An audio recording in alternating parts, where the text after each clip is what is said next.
At the will reading in Caldwell and Pike's office, she leaned in, her red lips curving.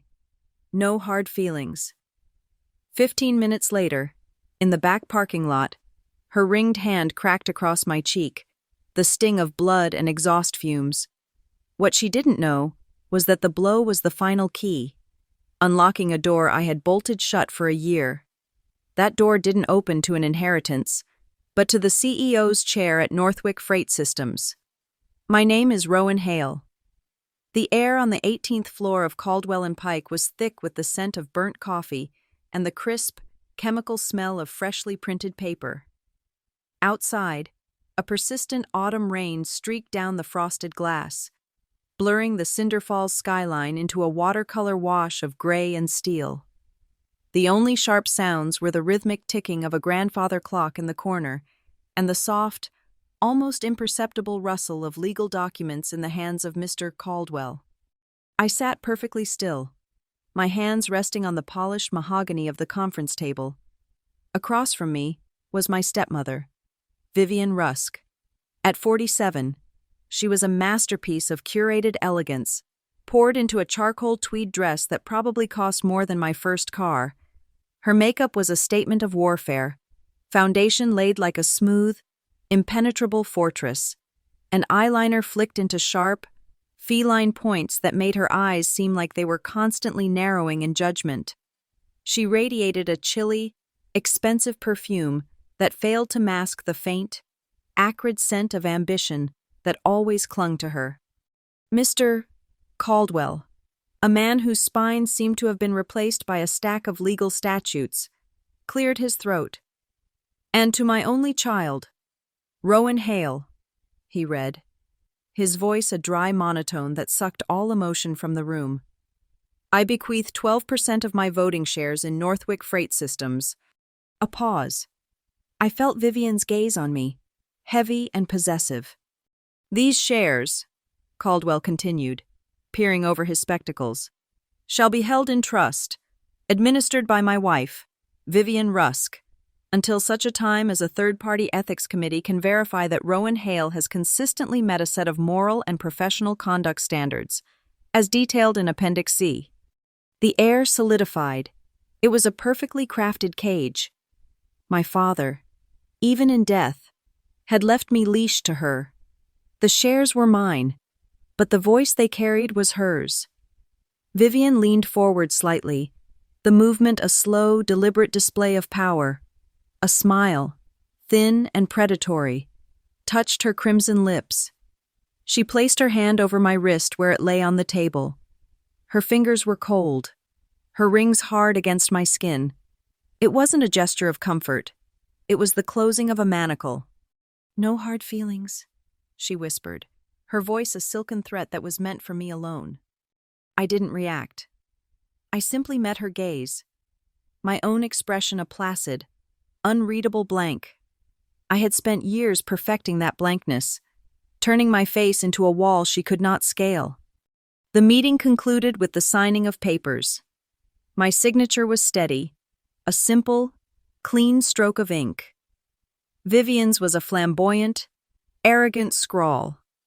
When it was over, before I could even stand, her fingers tightened on my wrist. "Come with me," she commanded, not a request. She pulled me from the room, her grip surprisingly strong.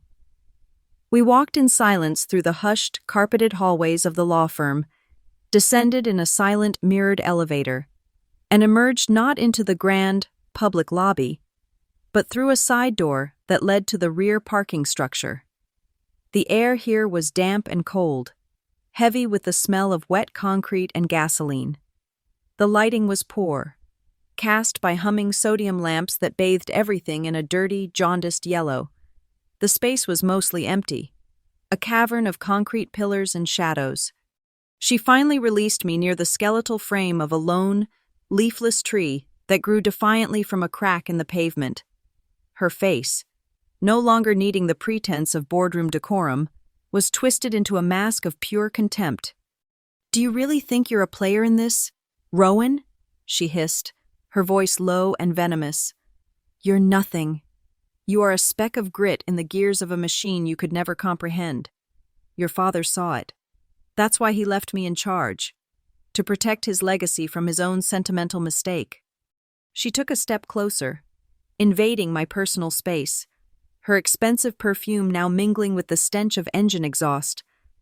That 12%? It's a cage, not a gift. And I hold the key. You will do as you're told. You will vote as I say. You will be my silent, obedient little shadow, just like you always were. I said nothing. I just watched her, my heart a slow, steady drum against my ribs. I had been waiting for this, planning for it.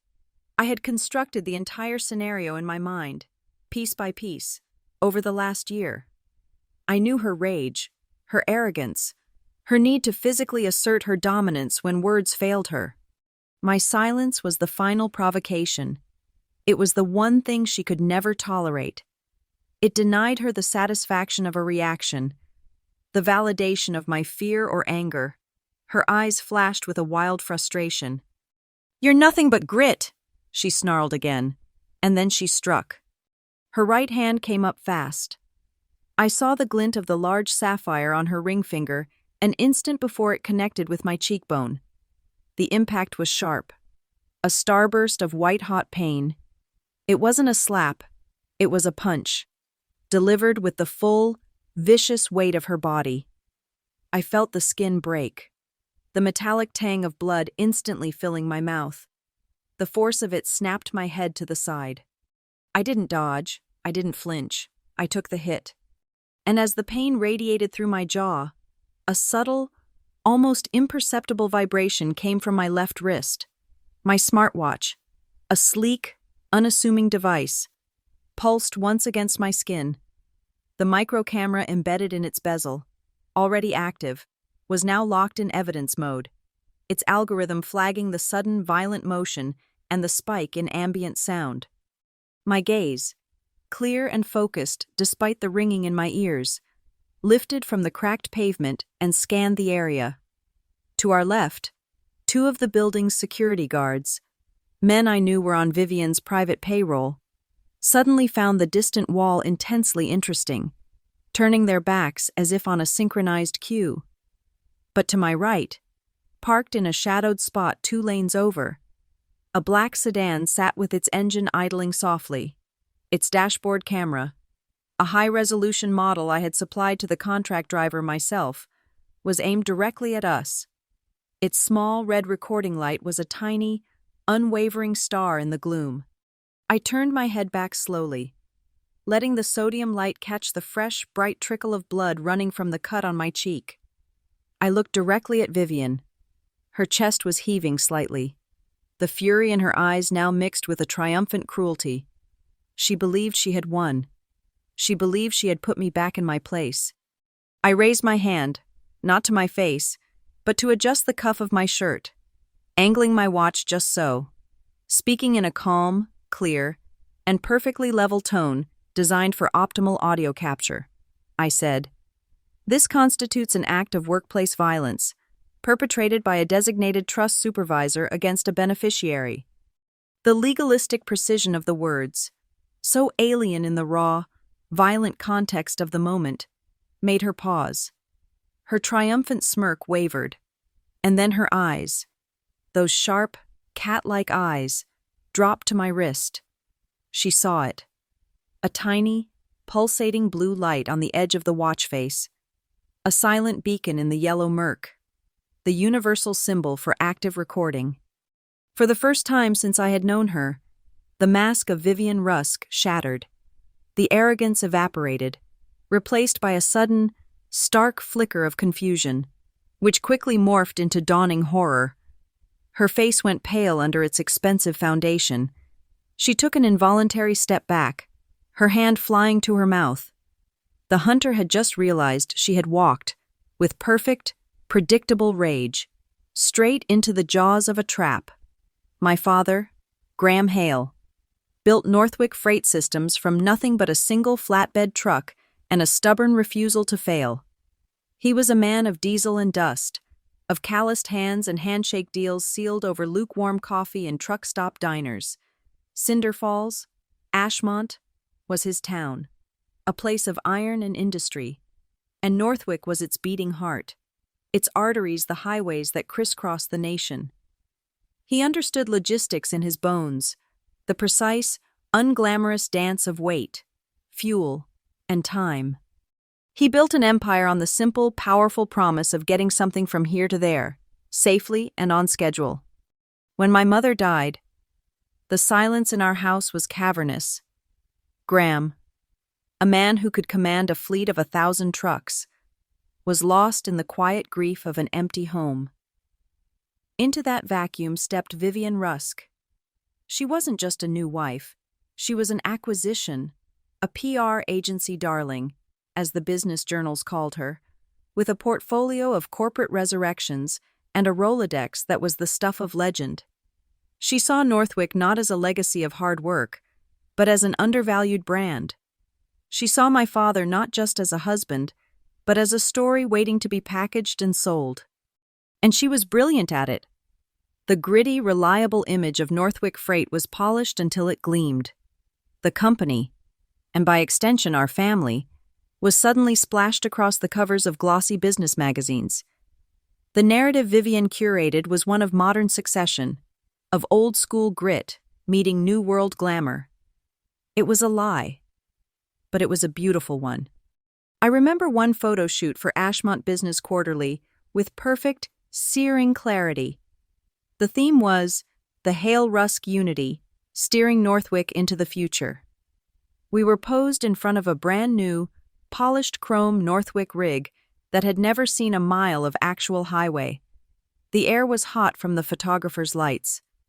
Vivian stood at the center, one hand resting possessively on my father's arm, her other arm around her own son. Miles, 2 years my junior, beamed with an easy, unearned confidence. His hair perfectly coiffed. They were the focal point, the radiant sun around which everything else orbited. I was placed at the far edge of the frame, almost an afterthought, a bookend to balance the composition. The stylist had briefly tried to smooth my hair before giving up with a sigh. I looked awkward, out of place, a ghost haunting my own family portrait. The final published photo cropped my left shoulder out entirely. That image became the blueprint for our lives.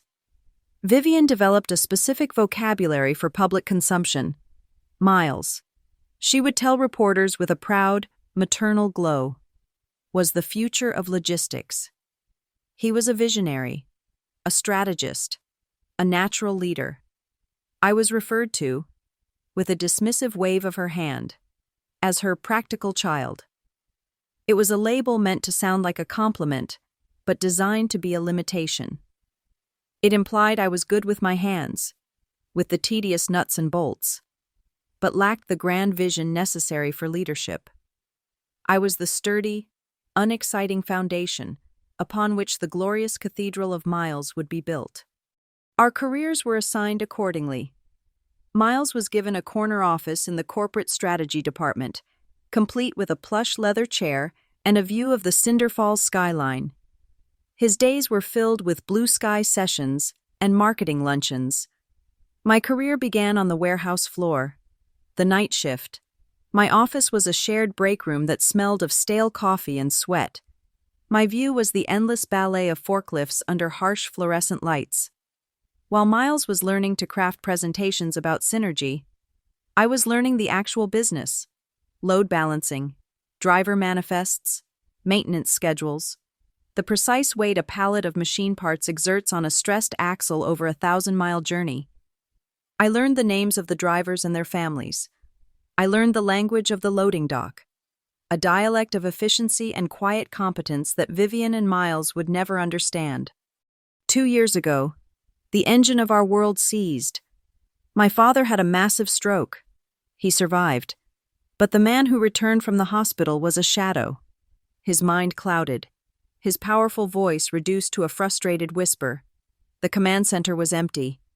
Vivian moved to fill it with breathtaking speed, citing a clause in the company bylaws about spousal succession in the event of incapacitation. She had the board install her as acting chairwoman.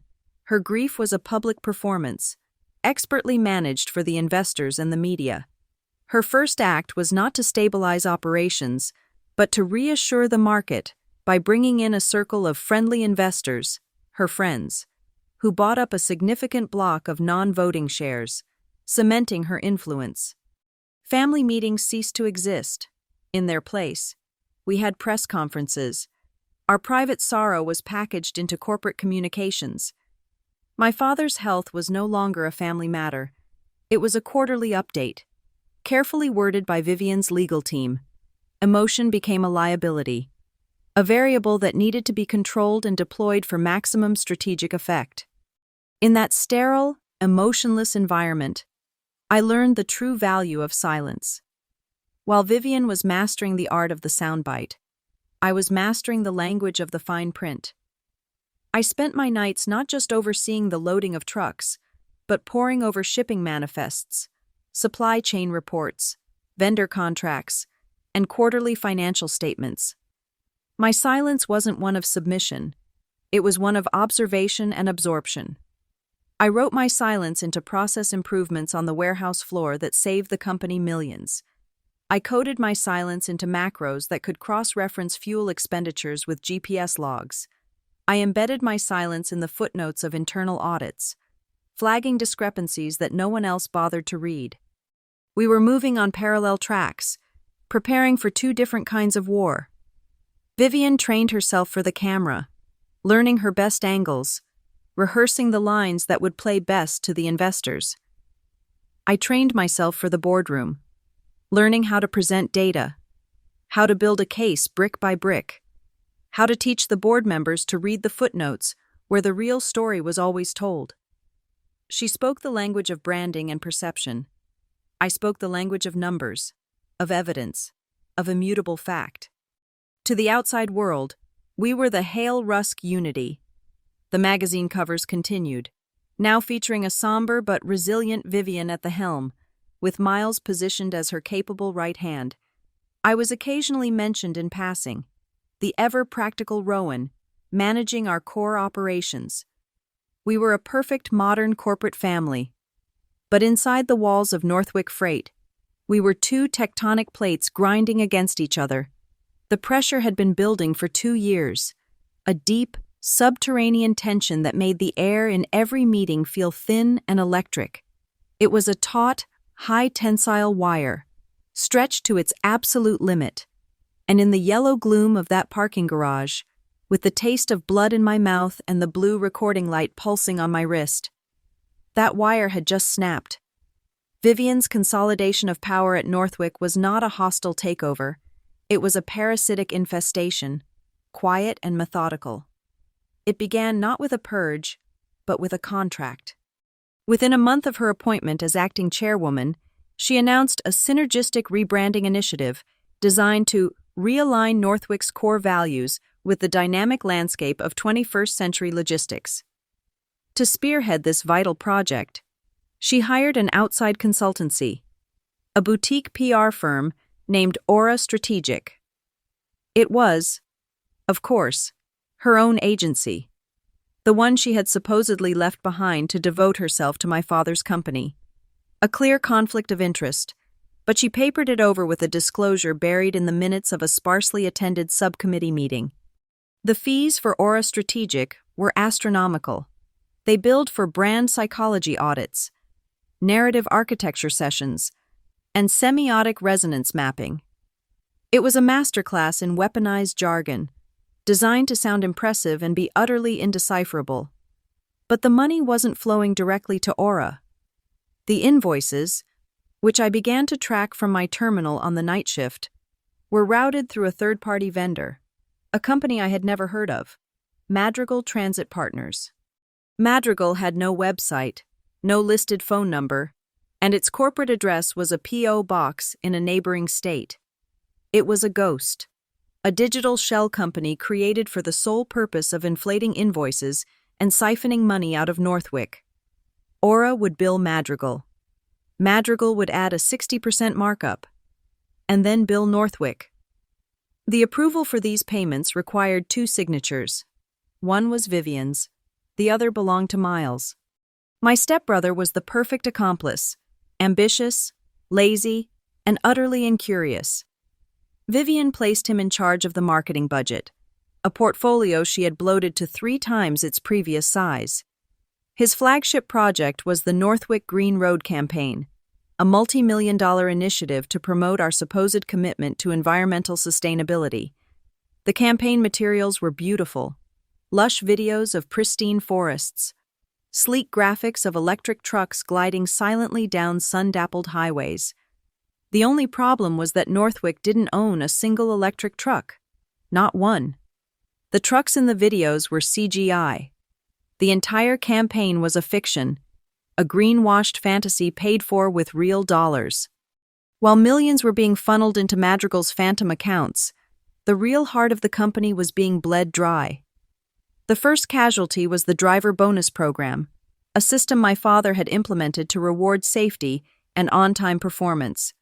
It was cut, citing necessary fiscal belt-tightening in a competitive market.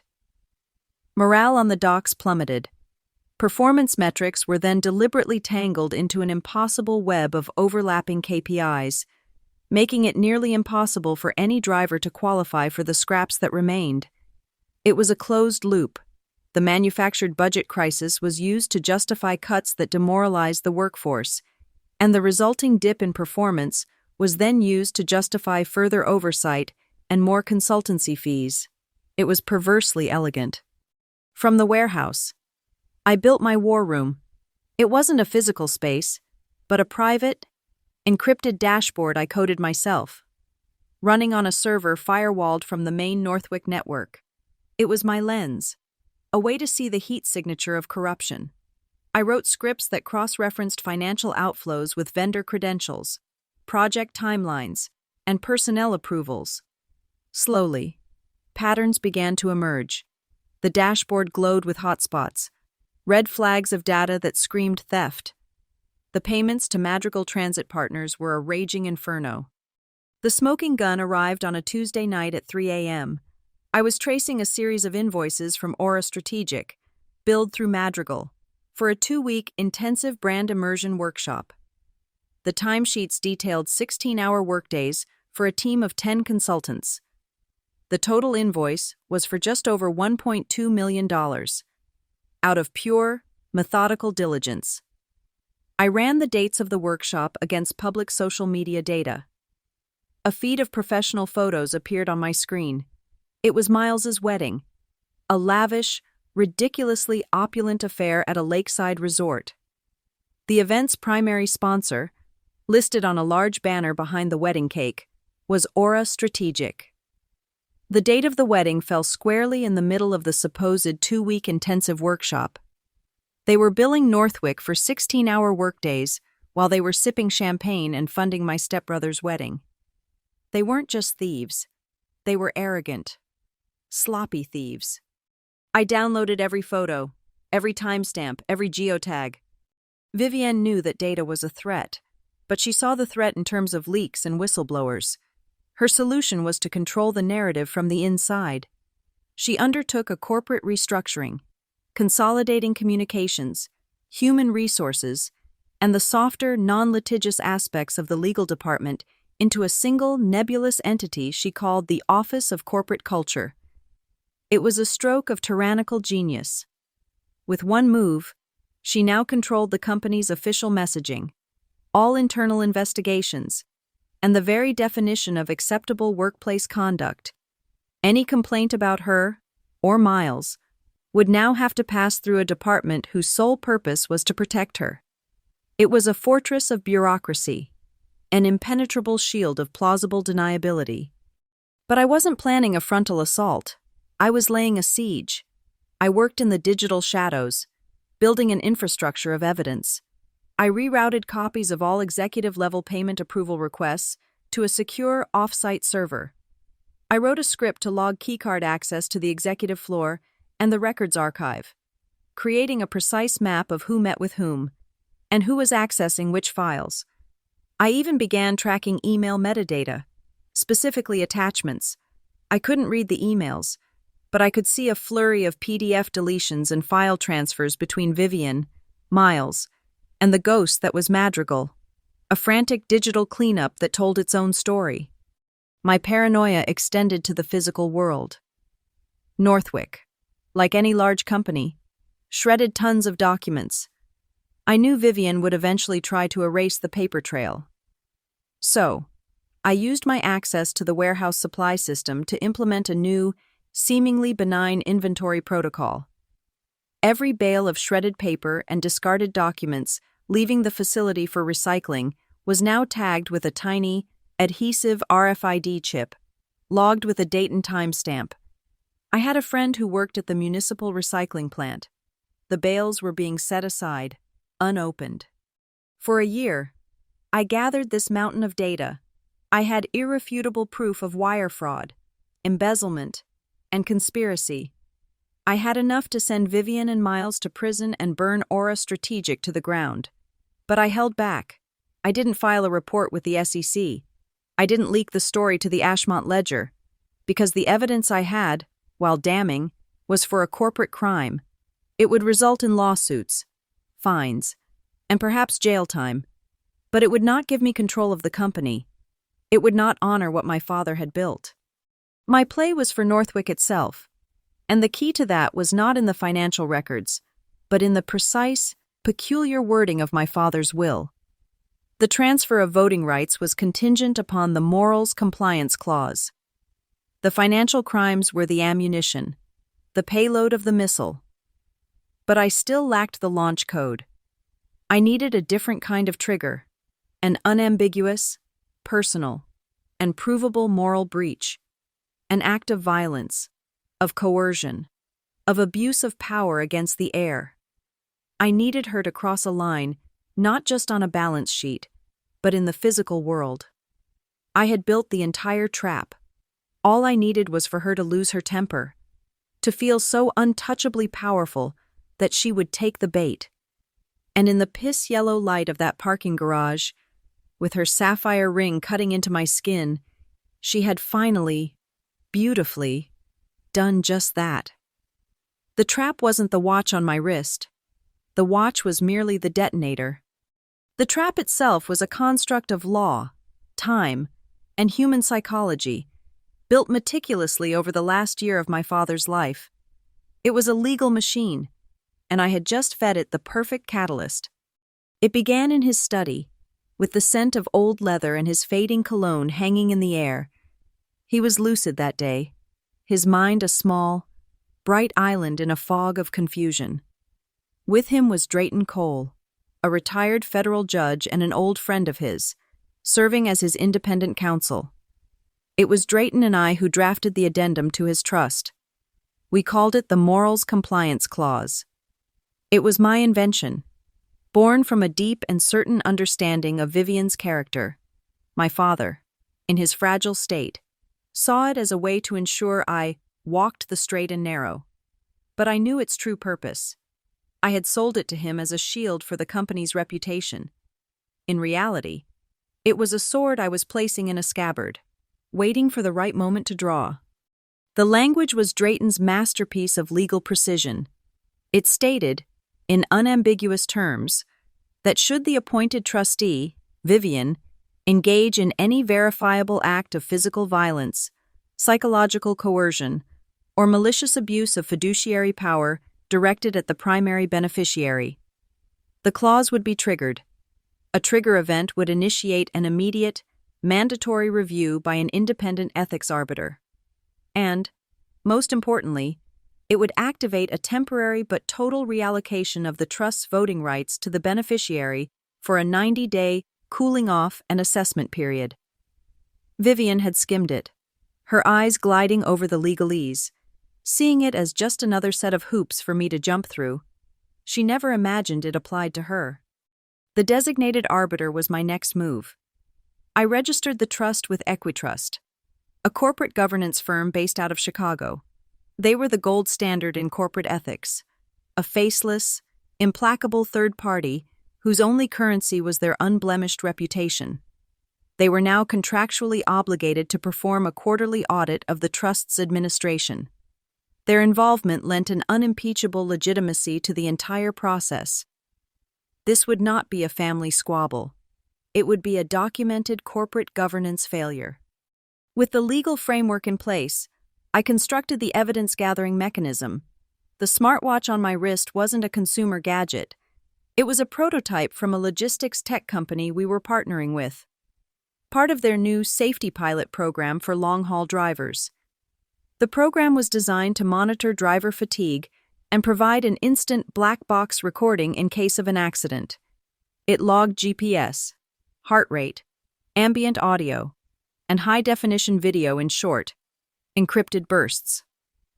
I had volunteered to beta test the executive model.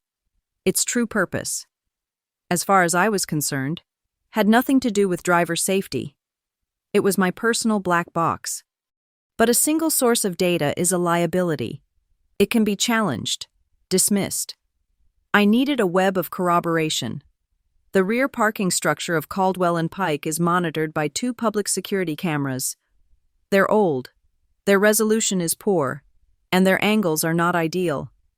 They were my baseline, the public record. The real visual evidence would come from the dash cam of the black sedan. The driver was a Northwick contract hauler I trusted, a man whose family I had personally helped with a medical emergency a year prior. I had called him that morning, asking him to pick up a sensitive legal packet from an office near Caldwell and Pike. I gave him a specific time and a specific parking spot, citing a broken loading dock that required him to use the back entrance. He was my designated witness, his camera the impartial eye that would capture the entire event in crisp, undeniable 4K. Procedure is the skeleton of any successful strategy. 2 weeks before the will reading, I filed an anonymous complaint through Northwick's official HR portal. I used a public library computer and a burner email address. The complaint was vague but pointed, citing a pattern of verbal intimidation and a hostile environment created by executive leadership, and expressing fear of potential escalation. It was time-stamped and logged in the company's servers. It was a flare, shot into the darkness, establishing a documented history of concern. It was a piece of paper that would sit in a file, waiting for an event to either validate or dismiss it. The event had now occurred. The entire structure of the trap was built around synchronized time. When my watch's algorithm detected the assault, a combination of the sharp sound spike, the violent motion from the impact, and my subsequent heart rate surge from 72 to 136 beats per minute, it created a data packet. That packet included not just the video and audio from the event itself, but also a pre-roll of the preceding 60 seconds. It time-synced with the atomic clock via GPS. The dashcam in the sedan was also GPS-synced. So was the server log from the HR complaint, and the timestamp on the building's security footage. I could lay these separate data streams on top of one another to create a single, unified, and unassailable timeline of events.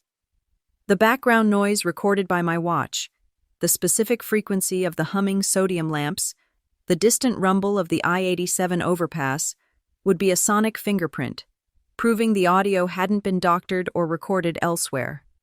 In the drafts folder of my encrypted email client sat a single message. The recipients were the 5 members of the Northwick Board of Directors, plus our general counsel and the lead liaison at Equitrust. The subject line read, "Urgent. Emergency board meeting summoned. Morals compliance clause triggered."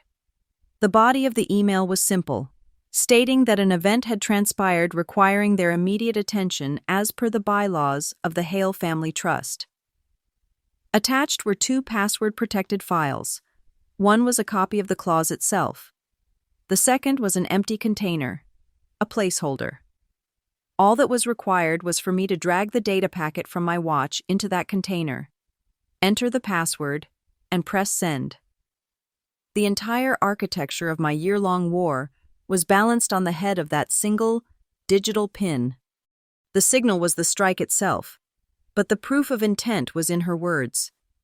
The high-fidelity microphone on the watch had captured it perfectly, filtering out the rain and the distant traffic. The phrase, "you're nothing," wasn't just an insult, delivered by a fiduciary in a position of immense power over my financial future, immediately before an act of physical violence. It was the textbook definition of malicious coercion. It was the narrative that framed the punch not as a moment of lost temper, but as a calculated act of intimidation. So when her ring cut my skin and the warm, metallic taste of blood flooded my mouth, I felt no shock. I felt no fear. I felt a profound and chilling sense of calm. The pain was just another data point. As the blood dripped from my lip onto the dark, wet asphalt, I felt a switch flip in my mind. The intricate, hypothetical legal framework I had so carefully constructed became a stark and immediate reality. The clause was no longer a string of words on a page. It was active. The light in my mind, and on my wrist, had just turned from blue to green. The trap was sprung. The night before the will reading, the city of Cinder Falls was shrouded in a cold, steady drizzle. From the window of my small apartment, the lights of the Northwick Freight Depot glowed in the distance, a sprawling constellation of industry that felt both like my birthright and my battlefield. There was no room for emotion, not yet. This night was for logistics. It was for laying the final stones in a path I had been building for over a year. My first move was to prime the board. At 9:47 p.m., I sent a highly encrypted email from a secure client. The recipients were two of Northwick's independent directors, Mara Keene and Drayton Cole. Mara was a logistics industry veteran, a sharp, no-nonsense woman who had started her career driving a rig in the 70s. Drayton, the retired judge who had helped me draft the morals clause, was the board's conscience. They were the only two I trusted, the only two whose loyalty was to the company, not to Vivian. The email contained a password-protected executive summary, a 7-page, brutally concise document detailing the financial architecture of the Madrigal Transit Partners scheme. It outlined the flow of money, the falsified invoices, and the direct link to Aura Strategic. I offered no conclusions, only data. The subject line was neutral. For your review, Q3 vendor payment discrepancies. I didn't ask for a reply. I just needed the seeds planted. When the storm broke, they wouldn't be caught in the rain. Next, I built my insurance policy. I accessed a digital escrow service, a Swiss-based platform that specialized in corporate whistleblowing, into its encrypted vault. I uploaded the entirety of my investigation, the complete, unabridged dossier on Vivian and Miles. It contained the financial data, the social media evidence of Miles's wedding, the internal emails I'd archived, and a detailed narrative of the corporate culture of fear Vivian had cultivated. I then activated the service's primary feature, a dead man's switch. The system would now require me to log in with a multi-factor authentication process every 12 hours. If a 24-hour window passed without a successful login, the system had one automated command to transmit the complete, unredacted package to two recipients simultaneously, the Enforcement Division of the Securities and Exchange Commission and the lead investigative reporter at the Ashmont Ledger. If Vivian made me disappear, my ghost would burn her empire to the ground. With the digital defenses in place, I turned to the physical world. I made a call to Frank Miller, the head of the local Teamsters Union. Frank was old school, a man who believed in loyalty and respected the fact that I still knew my way around a pallet jack. I didn't give him details. I told him I needed a reliable driver for a sensitive pickup behind the Caldwell and Pike building the next day. I need someone who doesn't talk and who keeps his eyes open. Frank, I said. And I need his dash cam to be running. I gave him the name of the driver I wanted, the man I'd helped previously. Frank asked no questions. He'll be there. Rowan. Route's already been adjusted. The piece was on the board. I picked up my watch from its charging port. The Safety Pilot prototype. I ran a final diagnostic. Battery, 100%. Storage, clear. Microphone and camera, optimal. I then configured the SOS protocols. It was a simple, tactile system designed for emergencies. 3 quick, hard presses of the crown would activate a silent, continuous audio and video recording that would upload in real time to a secure cloud server. 5 quick presses would do the same, but would also send an automated distress signal with my exact GPS coordinates to a private security firm I had contracted, a team of ex-federal agents who specialized in executive protection and extraction. I had paid for their services with my own money. A quiet drain on my salary for the past 6 months. My attention returned to my laptop. I connected a hardened drive and initiated a final backup of specific files from the Northwick servers I had flagged. This wasn't the financial data. This was operational malfeasance. I copied the video feeds from the loading dock on nights when trucks carrying materials for the Green Road campaign were being loaded. The manifests were for standard loads, but my own weight sensor data, pulled from the dock's hydraulic lifts, showed they were consistently 20% over legal capacity. They were running the trucks heavy to save on fuel and trips, burning out the engines and brakes, all while publicly bragging about their fictional electric fleet. It was a small, grimy detail, but it was a lie that endangered our drivers and the public. It was the kind of hypocrisy that men like Frank Miller understood perfectly. My final corporate maneuver was to open the official company calendar. The quarterly earnings call was scheduled for the day after the will reading. It was a tightly scripted event, managed by Vivian's PR team, but a junior scheduling assistant owed me a favor. I found the agenda and inserted a new, final item for the Q&A session. It was innocuous. Buried at the bottom of the list, shareholder query, corporate social responsibility metrics, and employee safety programs. It was my podium, my reserved time on the world stage, should I need to use it. The preparations were nearly complete. I walked into my bathroom and stood before the mirror. The fluorescent light was harsh and unforgiving. I looked at my face, memorizing the landscape of it, the faint lines of stress around my eyes. Then, I picked up my phone, opened the camera, and took a clear, high-resolution, time-stamped photograph of my left cheek. It was a clean, unblemished picture. A before. A baseline for the forensic comparison I knew would be necessary. I uploaded it to the same secure cloud as the watch data, into a folder labeled Baseline. There was only one piece of communication left. I composed a single email to Vivian. It was short, professional, and utterly devoid of emotion. Vivian, it read. Regarding the reading of the will tomorrow at 10 a.m., I expect you to be on time. Regards, Rowan. It was a calculated needle, a subtle assertion of control that I knew would irritate her. Putting her on the back foot before the day even began, I hit send. Finally, I reached into the back of my desk drawer and pulled out my wallet. From a hidden sleeve, I slid out a small, worn piece of paper, folded into a tiny square. I unfolded it carefully. It was a note my mother had written me for my 16th birthday, not long before she got sick. Her handwriting was a graceful, looping script. The ink was faded, but the words were indelible. Rowan, it said. You don't need anyone else to prove you have value. Your worth is your own. I read the words 3 times, then folded the paper and tucked it securely into my wallet. It was my armor. I set my alarm for 5 a.m. 3 hours of sleep. It was more than I'd had on many nights running the warehouse.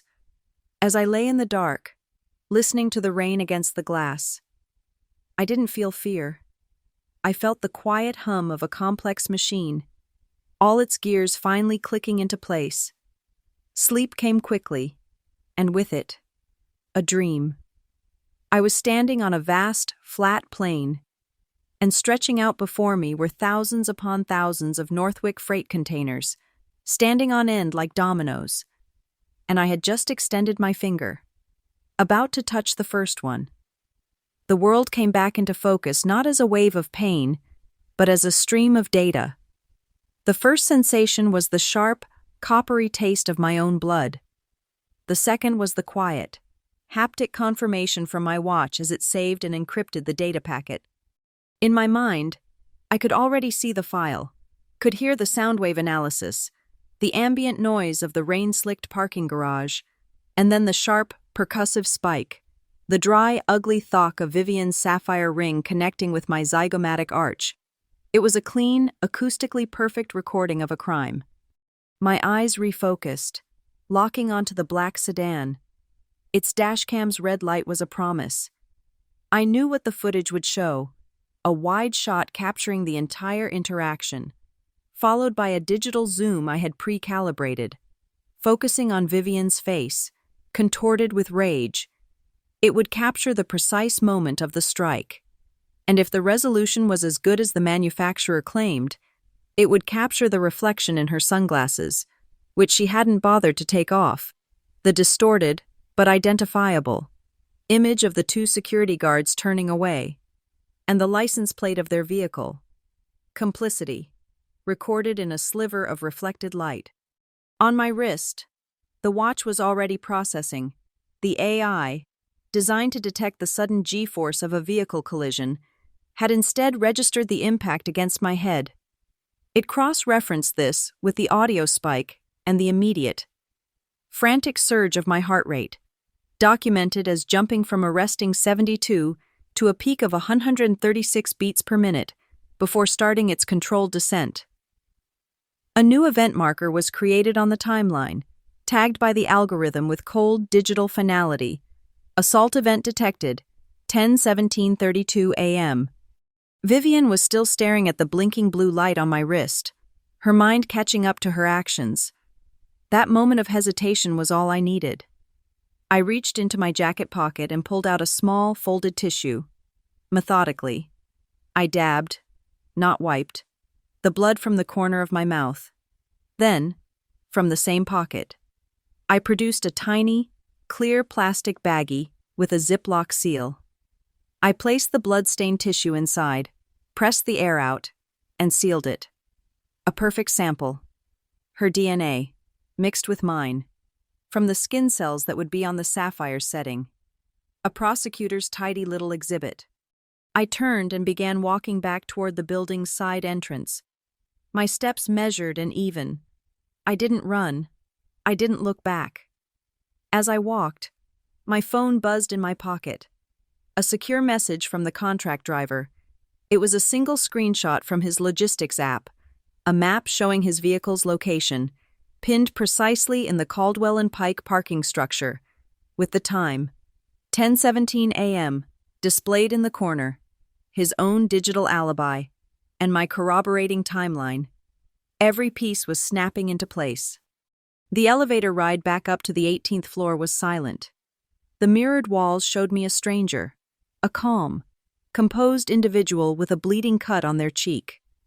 The image was jarring, but useful.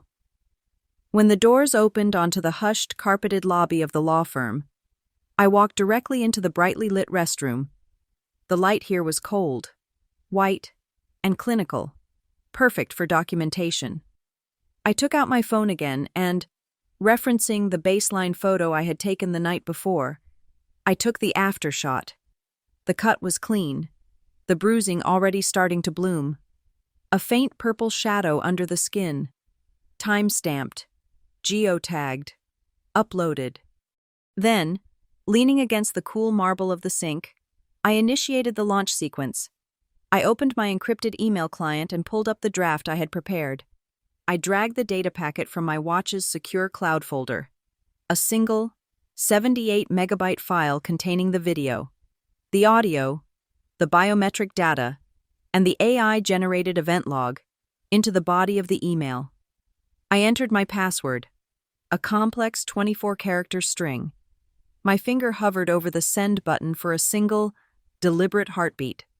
Then I pressed it.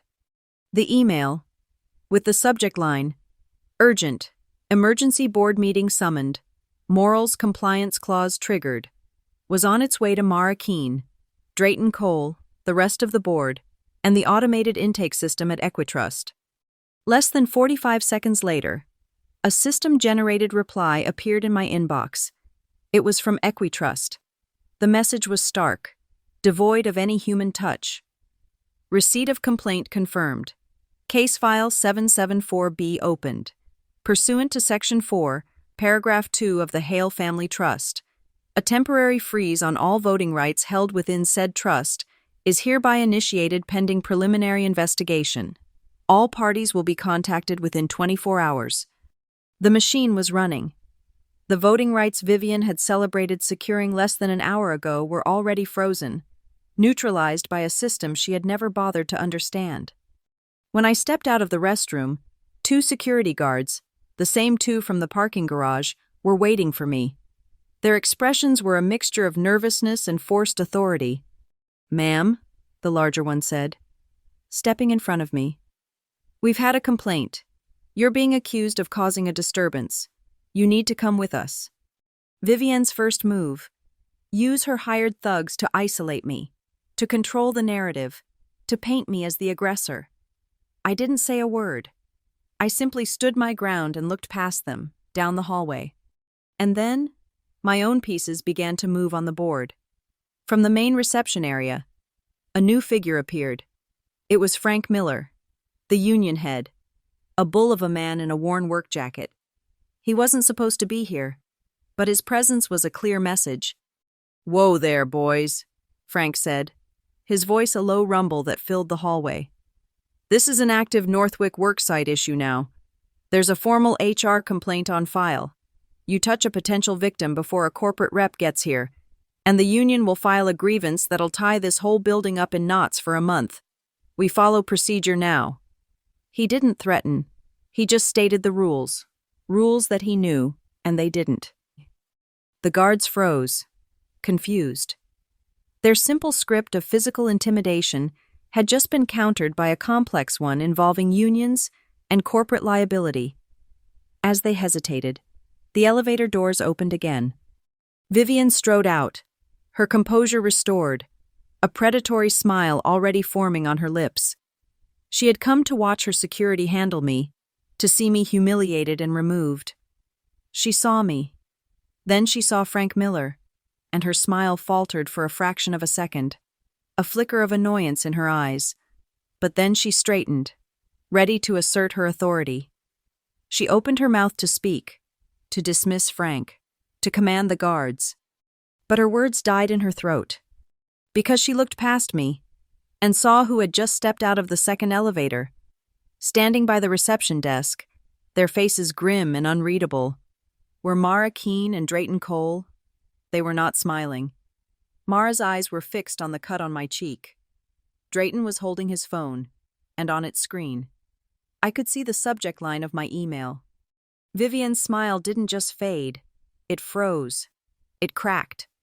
The triumphant, predatory mask shattered, and for the first time, I saw her for what she was, a panicked animal that had just heard the steel teeth of the trap snap shut around its leg. The conference room on the 18th floor, which had felt so large and imposing an hour ago, now seemed small and suffocating. We were reassembled around the same polished mahogany table, but the air was no longer stale with formality. It was sharp with the ozone of an impending storm. Vivian and a bewildered-looking Miles were seated on one side. On the other were Mara Keene, Drayton Cole, and myself. Mr. Caldwell sat at the head of the table, looking deeply uncomfortable, his role as a neutral legal administrator now impossibly compromised. Mara Keene broke the silence. She didn't wait for Caldwell to begin. She looked directly at him, her voice flat and hard as sheet metal. "Mr. Caldwell, I have received an email containing an allegation of a trigger event for the Hale Family Trust. I assume you have too. We need to project the evidence file onto the main screen. Now." "This is highly irregular," Caldwell stammered, adjusting his tie. "A private family matter." It stopped being a private family matter when it involved the acting chairwoman, a beneficiary, and a potential violation of a legally binding trust document that governs control of this company. Drayton Cole interjected, his voice the calm, resonant bass of a judge used to commanding a courtroom. Project the file. Mr.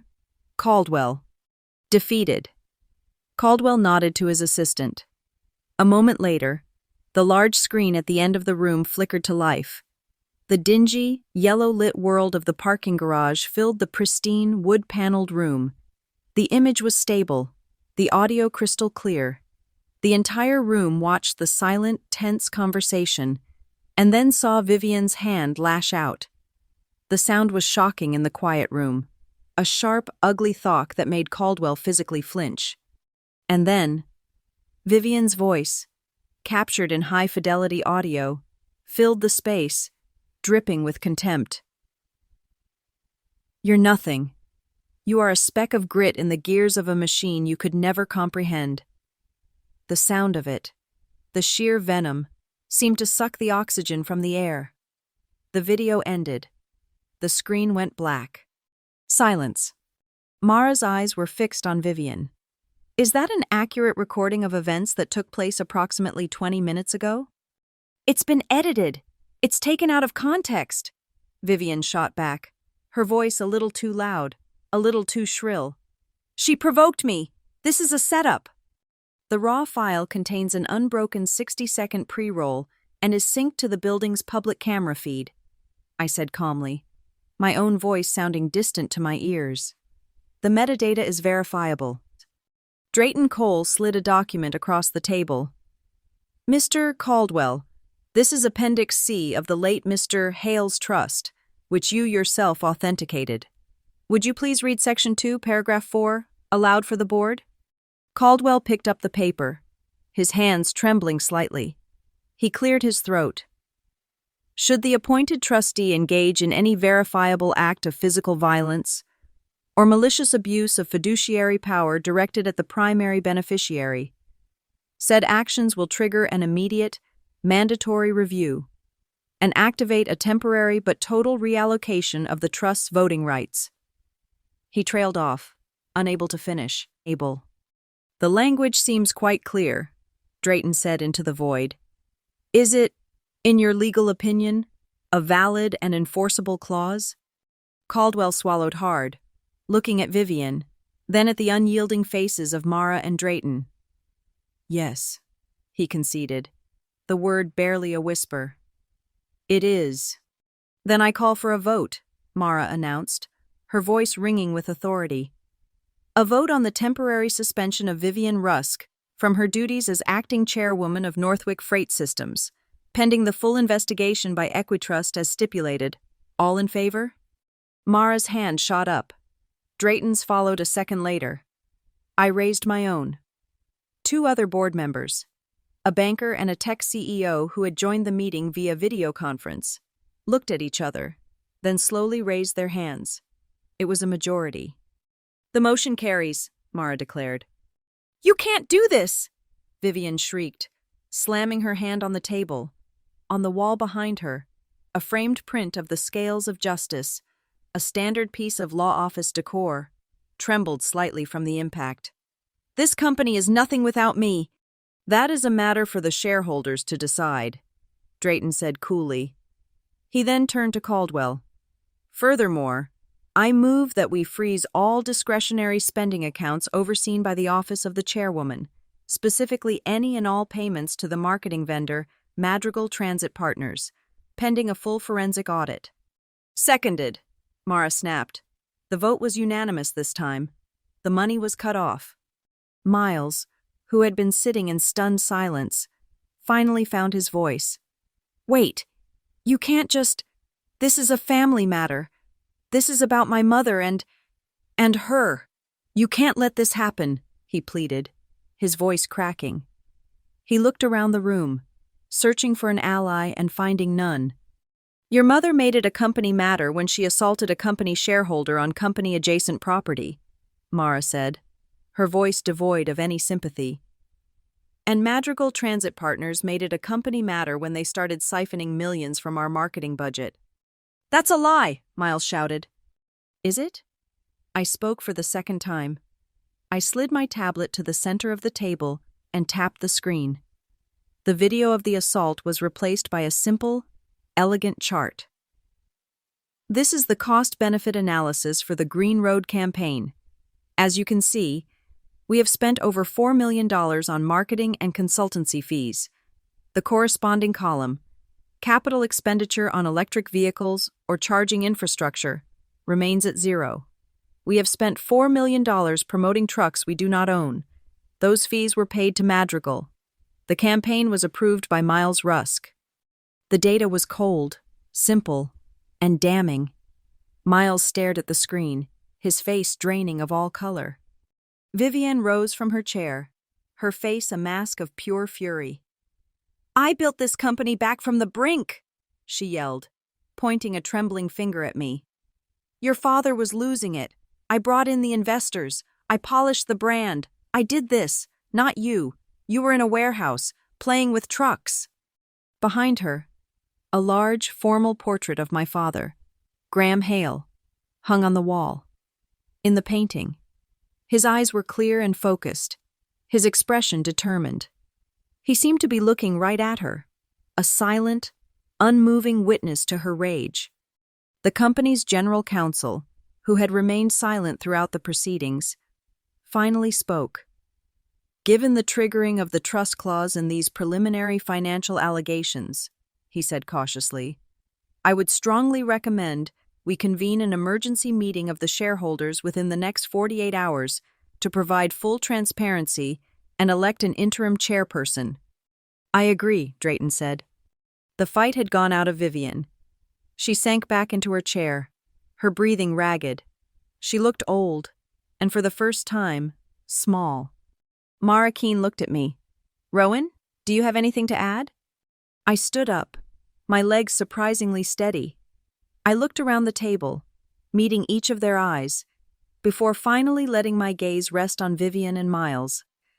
"This was never a family matter," I said, my voice clear and unwavering. "My relationship with my stepmother is irrelevant. This is about two things.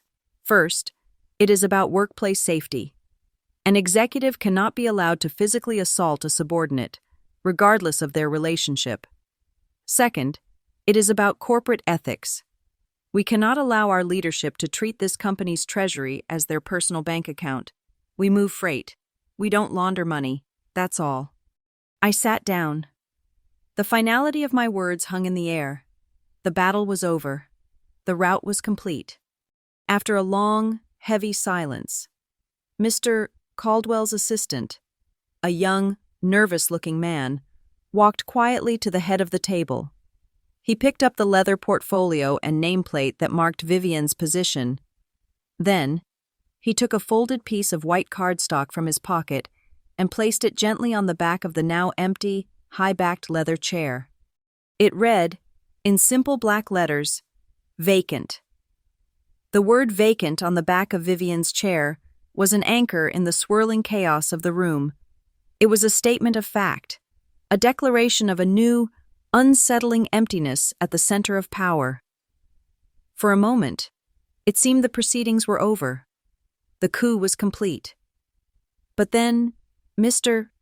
Caldwell, who had been shuffling papers with the frantic energy of a man trying to tidy up after an earthquake, suddenly went still.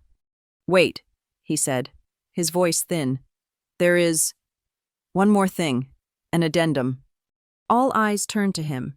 He looked pale, as if he had just remembered a ghost story he'd long forgotten. "An addendum to the primary trust document," he clarified, fumbling with the latch on his leather briefcase. "I was instructed by Mr. Hale himself. My apologies. In the heat of the moment, it slipped my mind. The instructions were very specific." He retrieved a large, cream-colored envelope. It was different from the crisp, modern legal documents on the table. It was thick, made of heavy bond paper, and sealed on the back not with adhesive, but with a disc of dark red wax, impressed with the Hale family crest. My father's handwriting, bold and slightly slanted even in his final months, was scrawled across the front. to be opened by my counsel only upon fulfillment of conditions specified within. This addendum, Caldwell said, holding the envelope with a reverence that bordered on fear, was to remain sealed and its contents unknown, even to me, unless a very particular set of circumstances came to pass. He looked around the room, his gaze finally landing on the cut on my cheek. Circumstances which, it appears, have now been met. He took a small silver letter opener from his desk set and, with a hand that was not quite steady, slid it under the wax seal. The seal cracked with a soft, final snap.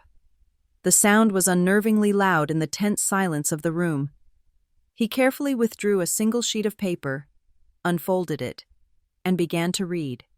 "This addendum to my last will and testament," he began, his voice taking on a formal, somber tone, "shall be considered null and void unless the following condition is met and verified by independent counsel."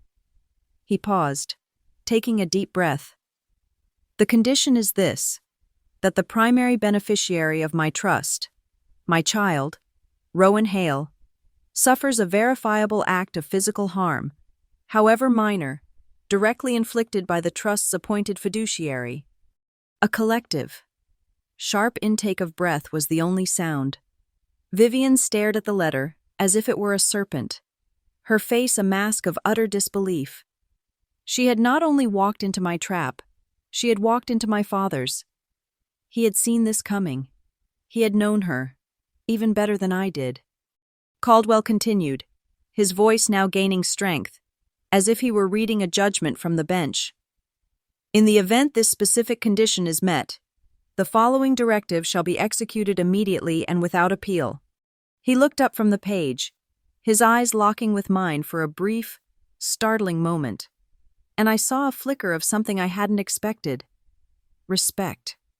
"In such a case," he read, the words dropping like stones into a deep well, "all voting rights, privileges, and powers associated with the entire 12% share block held in the Hale Family Trust shall transfer, in their totality, to Rowan Hale for a temporary but absolute period of 90 days. The silence that followed was absolute. It was deeper and heavier than any I had ever experienced. It was the crushing silence of a vacuum. In that void, the only sound I could hear was the low, steady hiss of the air conditioning vent above the table. It sounded like the screech of truck brakes, desperately trying to stop a multi-ton rig from going over the edge of a cliff. The voting rights weren't just frozen. They were mine, temporarily, but completely. For 90 days. I was not just a shareholder. I was the single largest voting block in Northwick Freight Systems. Vivian finally found her voice. It was a ragged, venomous whisper. She stared at me, her eyes burning with a hatred so pure it was almost beautiful. "You," she breathed. "You planned this. With him. You're about to destroy everything your father built." I looked back at her, the pain in my cheek a dull, distant throb. The victory I felt wasn't hot or triumphant. It was cold, clean, and sharp, like a shard of ice. "No," I replied, my voice perfectly even. "I'm saving what was his." The spell broke. Miles, jolted into action by the mention of voting rights and control, scrambled for his phone. He frantically stabbed at the screen, his face pale with panic, and rushed out of the conference room, holding the phone to his ear. Through the glass wall, we could see him pacing, his voice a frantic, muffled stream. A moment later, his posture collapsed. He stared at his phone screen in disbelief. From inside the room, we heard a distinct digital chime from his device, the cheerful three-note sound of a mobile banking app notifying its user of a failed transaction. His corporate expense account, tied directly to Vivian's authority, had just been vaporized. My own tablet, sitting on the table, lit up with an incoming email notification. The sender was Kala Singh, the head of Northwick's Internal Audit Department. The subject line was succinct: Emergency board meeting. I tapped it open. The message was even shorter. Based on preliminary information regarding the suspension of the acting chairwoman and the triggering of a trust succession clause, we have a fiduciary and legal responsibility to file a Form 8K with the SEC to report a material event. Please advise on timing. We are prepared to file within the hour. The gears of the real world, the world of corporate compliance and federal law, were already turning. This was no longer a palace coup. It was a matter of public record. Mara Keene, who had been watching the entire exchange with a grim, focused intensity, placed her hand flat on the stack of documents in front of her. It was a gesture of finality, of moving forward. "We proceed with the quarterly earnings call tomorrow morning as scheduled," she said, her voice cutting through the remaining tension. Her eyes swept the room, daring anyone to object. "Except now. We have a material event to disclose. We will be transparent. We will tell the truth." She looked at me. All of it. "Mr. Caldwell cleared his throat, pushing a new document across the table toward me. It was a simple, one-page affidavit, a legal acknowledgement of the transfer of voting rights as stipulated by the now unsealed addendum. "If you would, Rowan, for the record." I picked up the heavy, expensive fountain pen from the desk set. It was my father's. I uncapped it and signed my name on the line at the bottom of the page. My signature was the same as it had been an hour ago, steady, clean, and simple. But this time, it felt different. It felt heavier. It was the signature of a guardian, not an heir. As I lifted the pen from the paper, I watched the signature, the black ink, on the crisp, absorbent paper, dried almost instantly. The studio was a small, cold box, smelling of ozone and industrial carpet. It was 7:59 a.m. I sat at a table facing a large microphone, a glass of water untouched before me.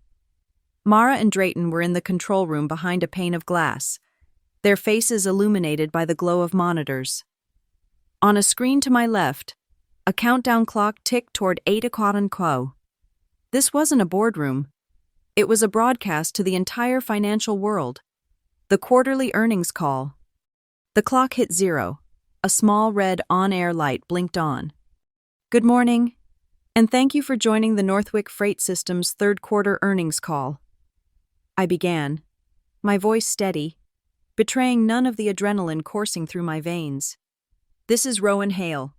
Before we discuss the quarterly financials, I must begin with a mandatory disclosure under SEC regulations regarding a significant governance and safety incident that occurred yesterday." A collective, digital gasp went through the speakerphone, where hundreds of analysts and investors were listening. This was not on the script. Yesterday, an act of workplace violence was committed by the then-acting chairwoman, Vivian Rusk, against a subordinate employee and company shareholder. The incident was documented. I nodded to the technician in the control room. He hit a key. A sanitized audio clip was played out over the broadcast. The hiss of the parking garage rain had been filtered out, leaving only the stark, ugly clarity of a human voice. The sharp thwack of the impact was followed by the chillingly clear audio of Vivian's words. "You're nothing." The clip ended. The silence it left behind was profound. "As a result of this and other findings," I continued, my tone moving from disclosure to command, "the board has taken the following immediate actions. First, as of 9 p.m. last night, Northwick Freight has terminated its multi-million-dollar consulting contract with the vendor known as Madrigal Transit Partners, pending a full forensic audit." I paused, letting that sink in. "Second, the budget previously allocated to Madrigal will be immediately repurposed. A significant portion will be used to fully restore the driver safety and performance bonus program that was cut last year, retroactive to the date of its suspension. The remainder will be invested in new safety technology for our fleet. Third, we have formally announced an emergency meeting of shareholders to be held within 48 hours. The purpose of this meeting will be to nominate and vote on a new interim leadership board to steer this company forward. On a monitor displaying the live market feed, I watched the Northwick stock ticker, NFS, turn into a plunging red waterfall. It dropped 5%, then 6%, then 7%. But then, as my words were processed, something else happened. The line wavered, and then it began to climb. Slowly at first, then with conviction. In the investor chat windows flickering across another screen, a single phrase began to repeat, typed by dozens of different anonymous traders. Cleaning house. They understood. This wasn't a company in chaos. This was a company being cleansed. Suddenly, a frantic voice erupted from the moderator's speaker. It was Vivian, patched into the call from a remote line. "This is a lie, a complete fabrication. This is a personal attack, a family dispute." The moderator, a calm professional from the investor relations firm, cut her off smoothly. "Ma'am, thank you for your comment, but the speaker for the company is Rowan Hale. Under the provisions of the Hale Family Trust Addendum, Ms. Hale currently holds sole and temporary voting control of the primary share block." It was a public, brutal confirmation of her powerlessness. Her line went silent. As I began to detail the actual, and surprisingly robust, quarterly earnings, my phone, lying face down on the table, buzzed. It was a text from my security chief. "Cinder Falls PD have arrived in the lobby. They are being handed the evidence packet by Mr. Cole's legal aid as we speak." The wheels of a different kind of justice were now in motion. I picked up my tablet and, while the CFO began his section of the presentation, I opened the corporate calendar. I found the schedule for the upcoming Industry Media Day. I selected Vivian's name, which was listed for the keynote address. I deleted it. In its place, I typed, "Open Forum, a union roundtable on driver safety and the future of logistics." I hit save. An old world was being erased, and a new one was being written, in real time. Another notification popped up, this time from a social media monitoring app. Miles had just posted a furious, rambling defense of his mother on his public profile, calling me a vindictive, power-hungry snake. It was pathetic. But the first comment below his post was a surgical strike. It was from a user I didn't recognize, and it said, simply, "Can you use your Northwick CSR budget to pay for your next wedding too?" A link was attached. It led to the social media feed of the wedding photographer and the picture of the Aura Strategic Sponsorship banner. The digital breadcrumbs I had followed were now a public trail, and the wolves were closing in. "And now," the moderator's voice announced, "we will open the floor for questions." The call continued for another 30 minutes. I answered every question directly, without jargon or evasion. I spoke about load capacities, driver retention, fuel costs, and my vision for a company built on integrity, not image. When the last question was answered, the moderator concluded the call. "Thank you for joining the Northwick Freight Systems Q3 earnings call. A full transcript will be available shortly." The on-air light went out. The silence in the small studio returned, but this time it was different. It was the quiet after a storm has passed. Mara and Drayton entered from the control room. No one spoke for a moment. Then, Mara started to clap. It wasn't loud. Drayton joined her. The technician, the audio engineer, a junior PR assistant. They all joined in. It wasn't a thunderous ovation. It was a small, contained sound. Short, sharp, and definite, like a hard rain on a tin roof. It was enough. We left the broadcast studio and took the elevator down to the main lobby of the Northwick Tower. As the polished steel doors slid open, the scene before us was quiet and stark. Vivian was standing near the front entrance, her back rigid. 2 uniformed Cinder Falls police officers were with her, their expressions impassive and professional. One of them was speaking to her in a low, formal tone, but I could make out the words clearly in the cavernous, silent space. The right to remain silent. Anything you say can and will be used against you in a court of law. The click of the handcuffs as they were secured behind her back was a small, sharp sound that seemed to echo off the marble floor. The silver of the cuffs glinted brightly under the recessed lobby lights. She didn't look at me as they led her away. Mara, Drayton. And I stood for a moment in silence. Then, without a word, we walked toward the executive offices. My new office. Her old office. It felt cold, impersonal. A space that still held the faint, cloying scent of her perfume. I sat behind the large desk, the leather of the chair cool against my back. My tablet was on the desk. I picked it up and drafted my first official directive. It was an internal memo, a temporary executive order. I appointed Marco Diaz, the night shift warehouse manager for the last 15 years, as the interim chief safety officer, with a seat on the executive board. He was a good man who knew every bolt on every rig and every crack in the loading dock floor. I signed it digitally and sent it.